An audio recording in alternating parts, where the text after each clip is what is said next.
Zana Bienvenue bandeko balandi ya magazine 100% bopeto lokola mo mesano ko kande to ebisa bino ke magazine ezali moko o eza ko tenir bino information na mboka na biso na Ngumba Kinshasa. Magazine 100% bopeto magazine oyo eye pona ko kire mentalité na biso mabe se beba pona ko chaba soto bisika nyonso oye pona ko déboucher ba zone d'ombre nyonso tu ya Ngumba Kinshasa o eza ko sala ke Kinshasa e bongate o eza ko sala ke pays na biso etambola te kasi tozali wana pona ko eba ndenge na ko déboucher ba zone d'ombre tout wana pour besoin information besoin lumière na nyonso tu ezali ko leka na mboka na biso et pourquoi pas aussi sensibiliser la population quinoise pona o etali opération Kinshasa bopeto biso ne to bebisa Kinshasa biso pe esengeli to bongisa yango fait dire que mokonzi akouta te pa na po ya ko bongisa pa na yo moko banana ko bongisa et sika o ezali na niveau na yo bongisa esiko na niveau à l'état to tika l'état aya ko sala yango to benga l'état aya ko sala yango soki tozali ko loba même parole na prise lelo to kiti na ki mbanteke esika oyo wapi ba chef coutumier basangani na président na bango ya ba syndicat pour na kolobela maino soto ezali koleka entre les chefs coutumiers na ba politiciens ko betela biso lisolo ya mboka na biso ko betela biso pourquoi ba chef coutumier bazalaka toujours na ba conflit to koyeba yango lelo soki tozolo ba même langage na réalisateur na biso Brice Mupi o azali na sima ya caméra pe na montage kitoko akomema biso to kusa na penda pene esika oyo ba chef coutumier bazali pona ko beta lisolo yango ndenge nini ezali koleka. Brice Mupi, à vous l'antenne.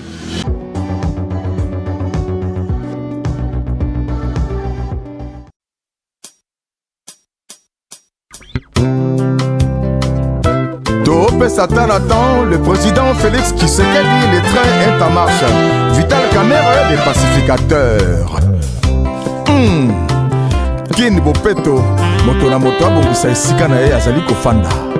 Kinshasa leo poto moyindo, Kinshasa capitale ya Congo. Ebongi totia Bopeto, po bosoto epesaka malade na mboka. Liboso ya lopango na yo kombola ozela teleta salela yo bachase bosoto tobwaka na fulu bopeto eza elokwa ya mbona la vie ya moto tepelo ya nzambe esali te ezalaka te tokima malaria petit foit koteka na boulevard eza mabe mituke tondi okozuwa likama bamama bokota na wenze koteka wenze salema pona bateki babruku mestre bote ya population bamesana kosala salongo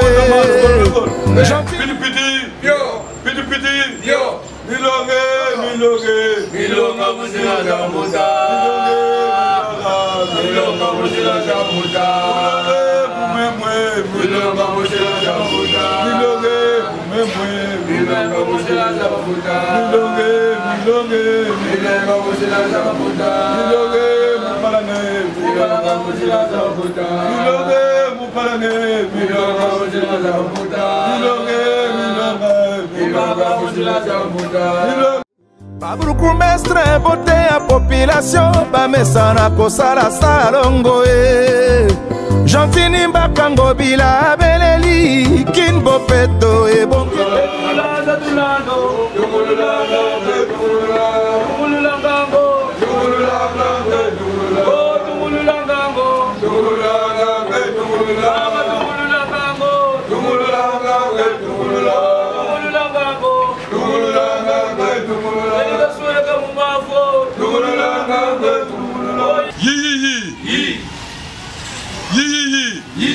Angunza malu kolon be Angunza malu kolon be mugule be mugogwe be mugule be mugogwe be mugogwe be mugule yi aswenge ndunge ai wena ko meso di muna wenu aswenge ndunge ai wena ko meso di muna wenu aswenge ndunge ai wena ko meso di muna wenu aswenge ndunge ai wena ko meso di muna wenu Asenge ndunge aiwana kumeso ndimuna kwenu Asenge ndunge aiwana kumeso ndimuna kwenu Asenge ndunge aiwana kumeso ndimuna kwenu Asenge ndunge aiwana kumeso ndimuna kwenu Asenge ndunge aiwana kumeso ndimuna kwenu Asenge ndunge aiwana kumeso ndimuna kwenu.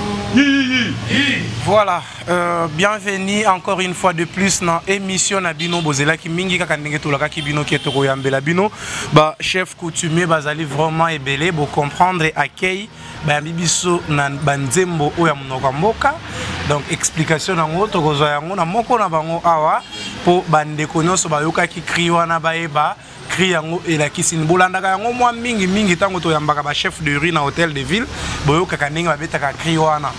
Alors cette fois-ci tozana bango penda ba chef coutumier ba pembeni na biso awa nde ba kolimbola biso kasi devant biso ape to akomona penda ke non ancestral evandi awa ba kombo to ebite wana zo mela cigarette.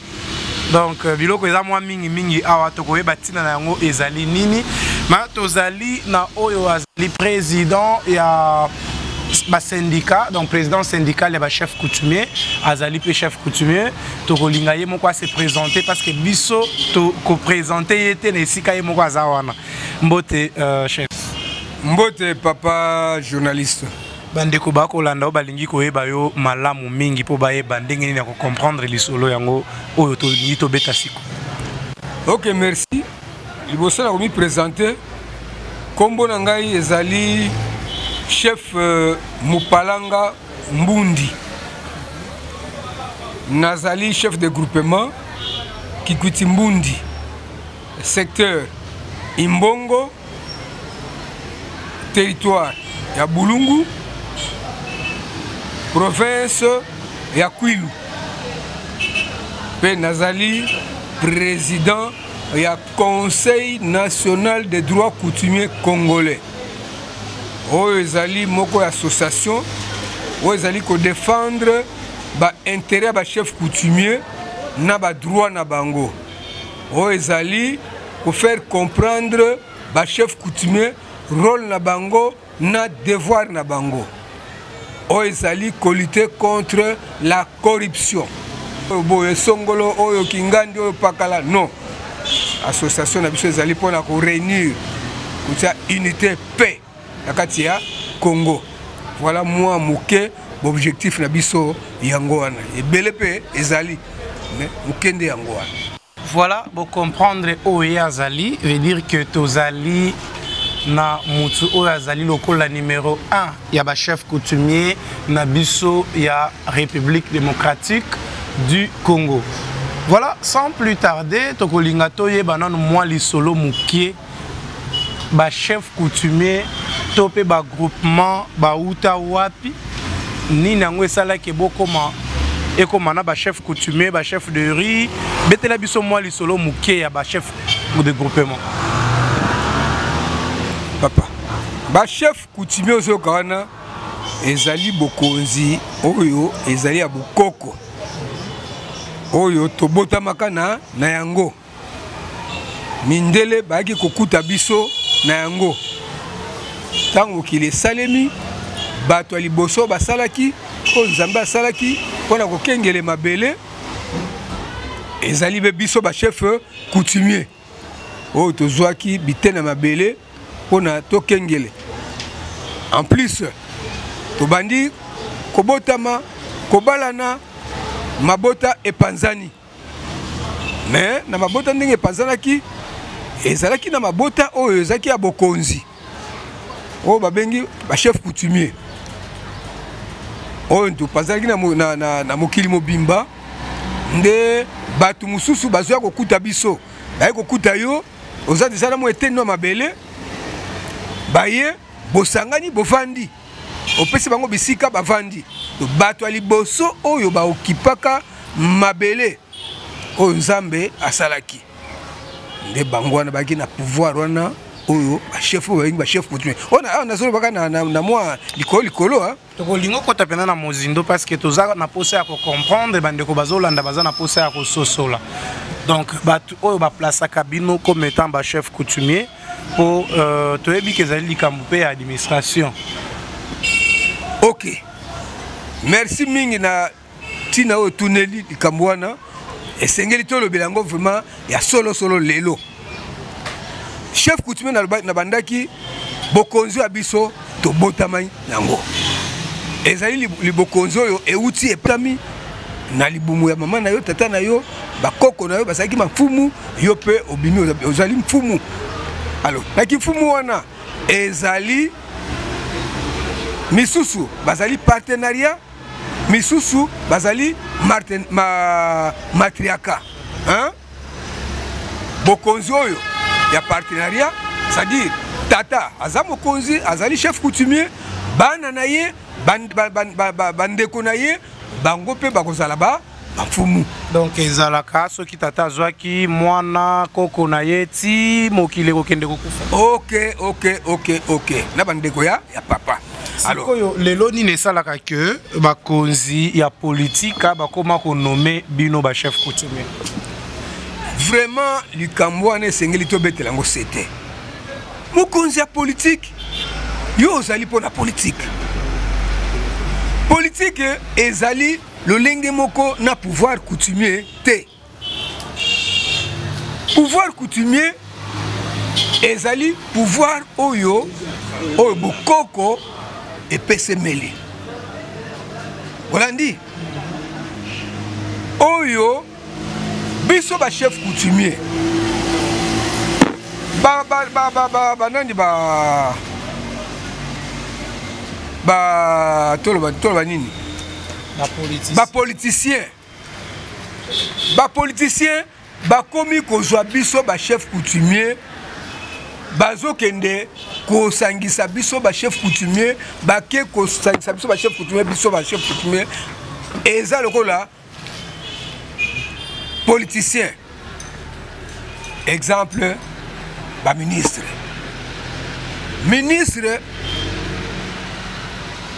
azali politicien. Chef coutumier azali chef coutumier. Donc chef coutumier azali politicien te. Azali politicien te. Biso ba chef coutumier tozali pona ko batela politique. Hein? Tozali pona ko sangisa batu ya politique. Kosembola nzela na bango bazali kolandela ifu bazala kokangama na biso ba chef coutumier biso lozala kola tata oyo biso oyo bango baza bana to pesa mateya tata musani kosangisa bana. Alors yo chef coutumier okoki jamais kokabola bana oyo to bengi ba politique. Tout comme yo pe muta politique okoki jamais kokabola ba chef coutumier okamati oyo azali ayant droit te apesi mbongo opesi bokonzi ayant droit avandi akomiko konyokoma nyonso anozolo ka trouble na mboka. Olandi alors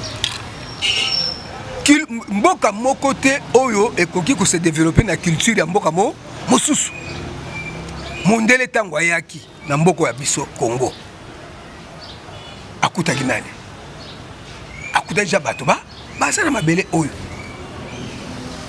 bato banani bo bazali na bitene mabele na bango ezali ba chef coutumier mondele tango ye a solo le ba chef coutumier asengi bitene ya mabele bisika nyonso modele sa ko fanda azali ko senga epai ya chef coutumier.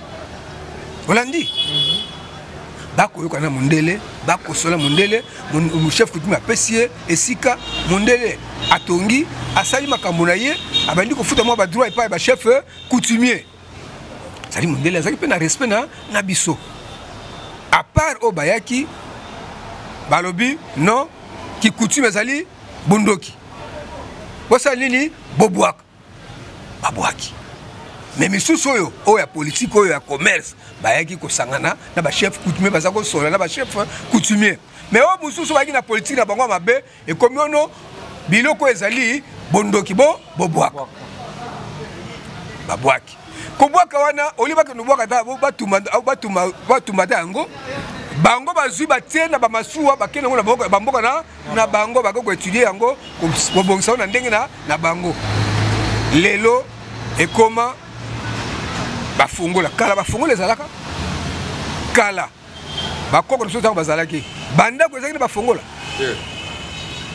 sikoyo nini esalaki banda kutangwa kala ezalaka na bafungola te melo to koma okanga banda ko na bafungola balobi o ezali bondoki bobwaka coutume na biso tokabati tobwaki tango tobwaki basani bayebi biso moyibi bana système ya fungola système ya fungola nini kolakisa moto moyibi mais tango ya kala na bokoko ya biso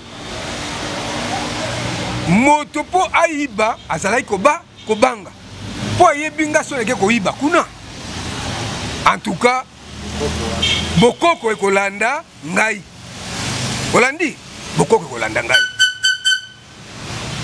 soki nakei kozwa mwasi ya bato bokoko ekolanda ngai respect ezalaki makambo nyonso ezali kokende malamu olandi lelo ekomi di so nake koyiba bakangi ngai na kofuta mbongo nakobima bazobanga lisusu voire même l'état te pourquoi pour ye moko pe l'état asa corrompu alors mondele aki na politique wana alongola bokoko na biso atia bokoko ya ye po asala yango commerce olandi sikoyo tokokende nano malembe toza na posa ya comprendre quelque chose parce que lelo yo et comment même chef de riz aza na droit ya côté le melato ya côté capé mabele même chef de quartier a comment na droit ya côté capé mabele pourquoi désordre wana aussi longtemps qu'il y a un chef coutumier oyo azali habilité à côté kamabele to pe à côté le makolo bakeno mabele oyo ngande na okiko pesa to na okiko pesa te merci mingi papa na likambo oti kotuna ngai na ebisi yo bato wana nyonso bazali kosala désordre wana po balobake gouvernement oyo ezali malamu te gouvernement oyo ezali na désordre nyonso wana bato ya politike bayebaka te bato basalaka bongo eza mpona babebisa pouvoir oyo ezali en place et nazoba mpona pouvoir oyo te nabi uta kala olandi uta kala bato balobi yango te bo nalobi mpona pouvoir oyo non mpona pouvoir oyo te uta kala c'est-à-dire bato oyo basalaka biloko ya ndenge wana bazotia désordre mpona nini mpo babebisa pouvoir oyo ezali en place ke pouvoir eza na désordre makambo soki ni malamu te boye tout ça yango wana kosengaka bato nyonso tout oyo ya l'état oyo baza na gouvernement ete batelemelaka bato ya ndenge wana ya lolenge wana moto oyo aza na droit ya koteka mabele na ye oyo nzambe apesa ye uta bokoko ezali chef coutumier alors chef coutumier pe na place soki asi atekaka mpe mwa etenya na ya mabele moto oyo atekeli ana mikanda na ye akoki mpe koteka epekisami te tala na koyebisa yo na 2018 awa biso toti kokende na Bukavu mpona makambo etali le sol et le sous-sol tokendaka na 2018 na ministre affaires foncières biso chef coutumier tozalaka 11 seulement représenté na chaque province bango bato ya affaires foncières bazalaki soki 50 soki combien mbongo combien bimaka pourtant fallait nde chef coutumier bazali bon kuna na lobby yango te tozala moke mais biso tokende ko représenter 11 provinces bazwaki chaque chef coutumier par province tokende ko lobela makambo ya le sol et le sous-sol yango na tosengi ba revoir nanu arrêté oyo esalemaki oyo ya commission ya règlement de conflits coutumier si lelo eza kovanda ekenda liboso te ezalaki national ya secteur ya territoire mais esuka kaka na ba secteur mosala mpe malamu ezosalema eza te naye kutu eza négligé. Alors soki totali malamu mpe lisusu pouvoir coutumier jugement nango ezongeli na baparke wana pardon soki oza na mbongo te molonga eza te olongi fo oza na mbongo oyo sikoyo usurpateur aza na mbongo koleka yo ntange nofuta mpo azwi victoire. Tokei na Bukavu on a tout le baboy. Mosala tokeni na Bukavu. Le sol est sous-sol. Si le mikanda ezana parlement. Soukanango to suki wapi parce que mbongo à l'état ebimaki otogendeki ba transport bani tout ça là. Il faut toujours résultat na yango. Voilà. Alors toko senga pe lisusu. Bino mokonzi ya mboka kotalela malamu bato oyo bazali kotia désordre na pouvoir coutumier baza ebele esengeli mpe oyamba biso oyambi biso tozali mpe baconseiller na yo toleki mpe bapiste mosusu tala mosapi moko esokolaka elongi te biso tozali wana on est chef coutumier biso toyebi secret ya mboka secret ya mokili il faut kozala à tout moment kozalaka na biso eza te que chaque jour non oluki mokolo obengana ba chef coutumier ba sage baye bopesani conseil ndenge nini mboka esengeli etambola tala population ezo souffrir pourquoi pona kowelana politique basali kowelana basali kulukana tango bino bozowela bitumba banzoko bana bango na pasi bitumba banzoko bana bango na pasi ok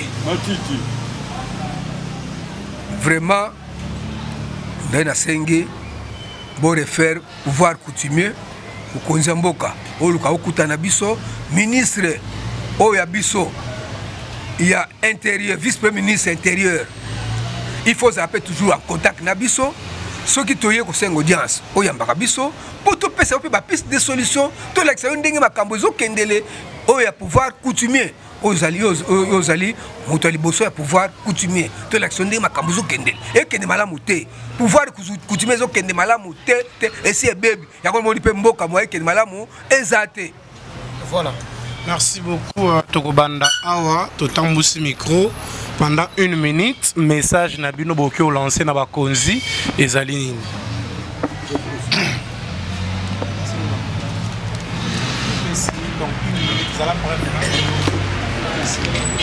Message ezali bakonzi mboka topesi bino bambote souci ezali bo sala biso invitation. Moi to pour ça la pembe na biso pembe na bino biso moko ezate bo sala biso invitation tozana oya kosola na bino. Merci.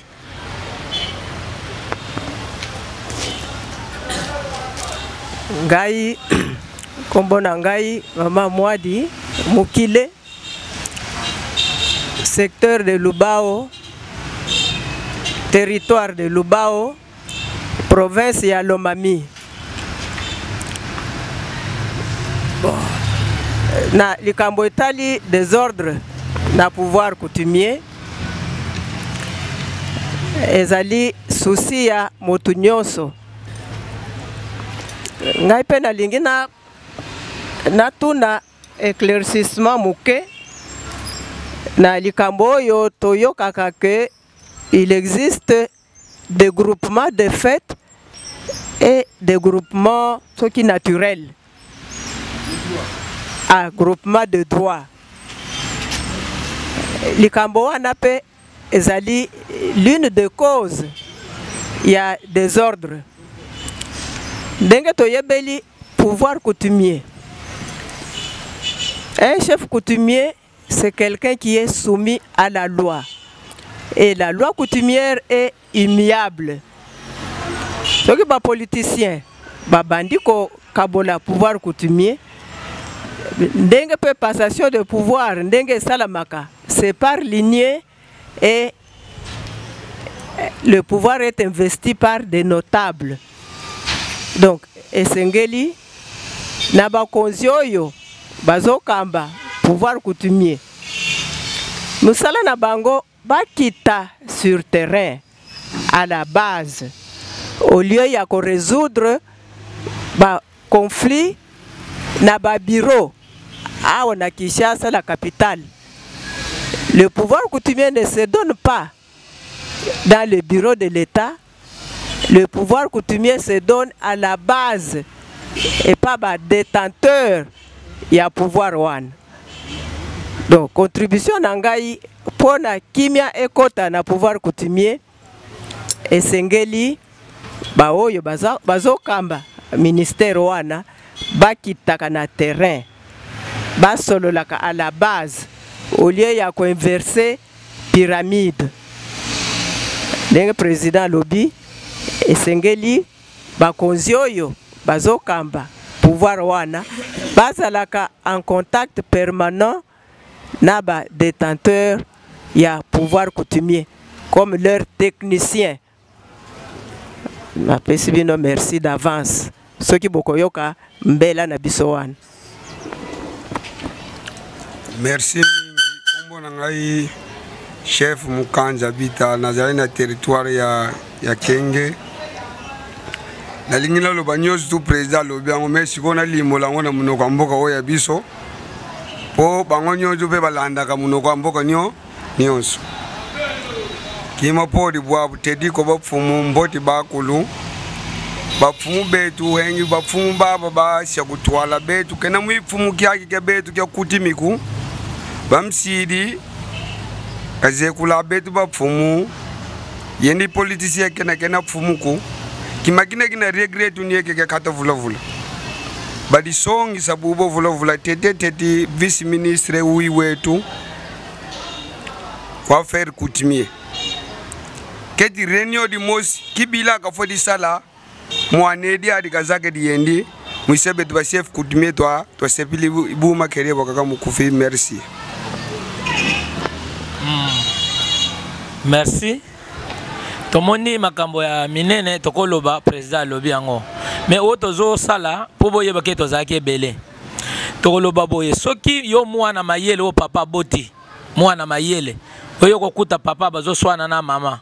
Basala ka nini? Be okuta papa zoloba ye moko na ndako. Basala ka nini? Okokota otuna papa zolobela nini? Mais bakolo biso toko changer ni mukolo moko tendenge président lobi.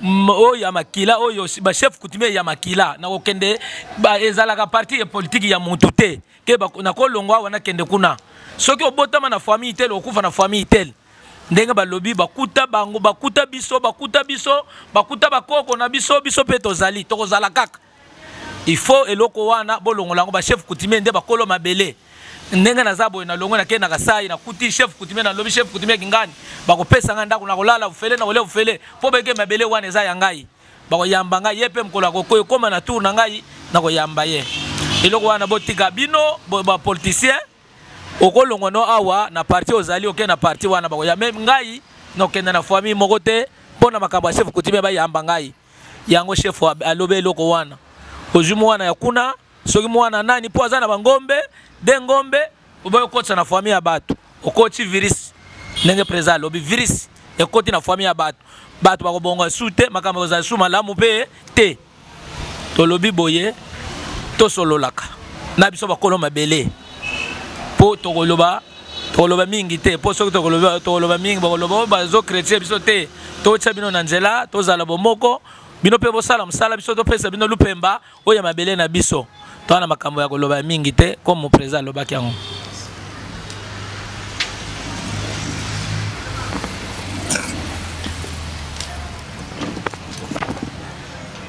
Bakonzi ndenge tozali awa oyo nyonso chef alobi tozomanyolaka lelo po bino boyoka biso pe me na koloba na monoko mboka nanga nazali mumbala lego hosa mingi ame mi hosa mbuda moto kabulugu galila mumushit shidu kwa kulenjika mbika bulugu gifujike kima ka bulugu mbika ida mumushidu gisa lugenji yik gisa lugenji ugamba tu bulugu tweka hanu afumu labenu ndaga yosa mbuda mudu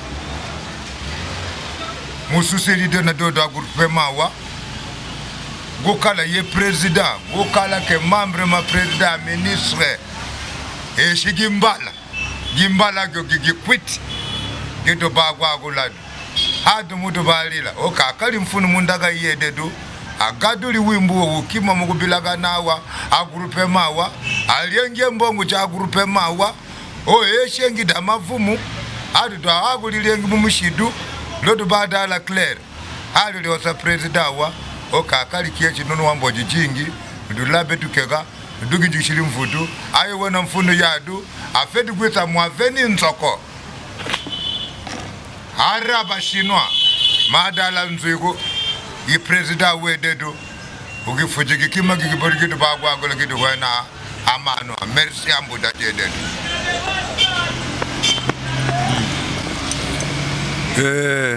nakopesa mbote mingi na bandeko nyonso ya Congo. Ngai chef Musima Godefroy groupement Tambangi nazali na mwana oyo na kati boyo nyonso bakenda na mabele bazalaki bakonzi bapesaki pouvoir ya ku représenter nino yo Tambangi nasengi boye pona mboka na biso eza pasi boka wana nga pe naza nango na zamba kaka ezali eloko na eloko na place nango totia mettons chaque chose à sa place eloko ezala na place nango bozo kamata mutu oyo aza na place na yete botie ye est-ce que eloko wana ekozala bien? Ça ne va pas marcher, ça ne marchera jamais.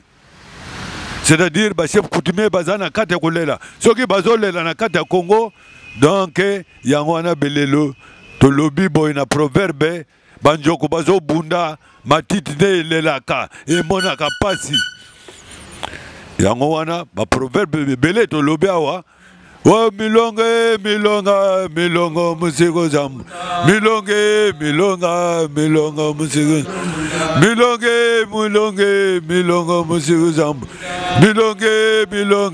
milonga musiko zambu ta yi angoza balu kon be angoza balu kon be mugule be mugule yi Dès la Kissinini, Krina Binouana et puis Potrochité. Le lobby boye, Krina Bissowana, Dengue Zala Walisanga. Voilà, merci beaucoup, chers téléspectateurs. Vous avez compris que nous sommes arrivés à la fin. Il y a émission à Bisso, mais bientôt, à très bientôt, nous sommes à Bandunduville avec honorable Esther Lydia. Préparé pour Yambabiso na Bandunduville, Kunatolo Bela Makambu ya Bandunduville, yo zali porte-parole ya Bana Bandundu, likambu ya mabele, baemba yango, epa ya ba Franco, baemba yango epa ya Batabulei, likambu ya mabele, ebomaka, likambu ya mabele, et Lukaka Moya Kopanza Batukasi honorable ozali porte-parole ya Bana Bandunduville, Sengelito Kita Poto Silisa, likambu na surtout beaucoup plus, likambu ya groupement Kabala to yambi bapel tellement trop oyo to lingi vraiment kolandela yango tina suka et likambu ya groupement moko susu balobi bota misika na côté ya Kabala pembeni wana eza na demboka moko ezali wana ezali si je ne me trompe pas Kibwanga et puis Mikwari donc bamboka mibale wana bangonde baza ko bundisama mingi na groupement ya Kabala comme ça to kolandela yango to ba problème yango eza nini bino pe ba chef coutumier ba ebozali na ba problème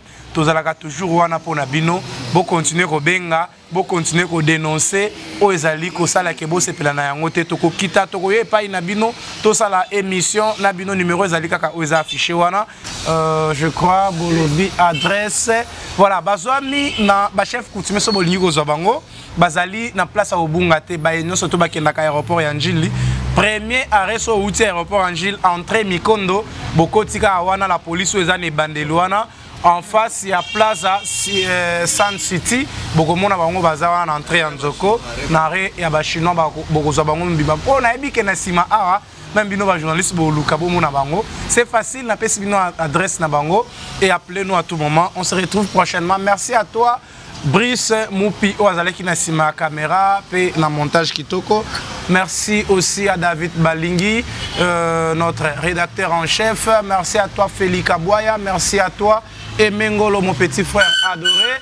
Je ne pouvais pas clôturer cette émission sans te remercier mon chef direct. Là, je vois le gouverneur Jean-Tini Mbakangobila et le coordonnateur adjoint de Kinshasa Bopeto Sidoka Sanda SK. On nous retrouve prochainement et à très bientôt. Restez toujours branchés.